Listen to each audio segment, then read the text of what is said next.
Abdurrahman from the UK's second question, he says that as a student of knowledge, I have doubts over my intention. And this comes a lot, and it comes to almost everyone. You cannot be a real believer if you don't doubt your intention. How is that, Sheikh? I'll tell you. Ibn Mas'ud, may Allah be pleased with him, and also Al-Hasan Al-Basri said a lot of things that go something like this. Al-Hasan Al-Basri says, hypocrisy. Only the believers fear it, and only the real hypocrites are feeling safe that they're not part of it. Ibn Mas'ud says, a believer sees his sins as if he is underneath a mountain just about to fall upon his head. And a hypocrite sees his sins as if it's a fly stood on his nose and he did this and it flew away. From these quotes and so many more, we learn that it is natural and it's a sign of strong iman to fear hypocrisy, to doubt your intention. But if this doubt is crippling and calls you to abandon studying and seeking knowledge and leaving forms of worship, then this means that Satan has prevailed and that you've lost. But if this fear and doubt of your intention causes you to be more sincere and drives you further in seeking knowledge and trying to become a student of knowledge or a scholar and to call people to Islam, while 24/7 you are rectifying your intention and fighting with it so that it's pure and sincere for the sake of Allah, then you have won.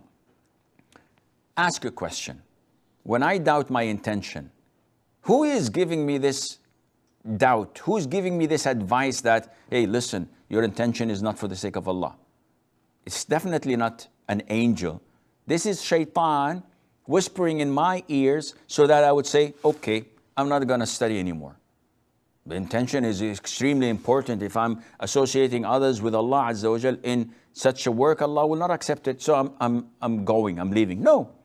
Fix your intention. So even if the thought comes and crosses your mind, just contemplate for a second and say, okay, I might be loving appearing on TV so that people would listen to me, and I feel strong when I command and give people answers. Yes, this is okay. But tell you what, nothing's going to benefit me except Allah's pleasure. Therefore, I'm going to take this all out of my heart, and I'll try my level best to make it sincerely for Allah Azza wa Jal. No strings attached. Nothing is for me. So instead of leaving and quitting, change your intention and all the time work hard on it. One of the Salaf says, we sought knowledge other than for the sake of Allah Azza wa Jal for so many years. At the end, Allah Azza wa Jal refused it except to be for His sake. So Allah rectified our intentions, and now we're seeking knowledge and teaching it for the sake of Allah. In the beginning, we joined the classes, we joined the circles of knowledge, not for the sake of Allah, just to get some powers, just to get some, fulfill our egos, just to raise our social status. After few years of acquiring knowledge with this corrupt intention, all of a sudden Allah changes your heart, and you find that now you're doing it for the sake of Allah, not for anyone else. So don't be afraid, don't get worried, Akhi Abu Abdurrahman, keep up the good work.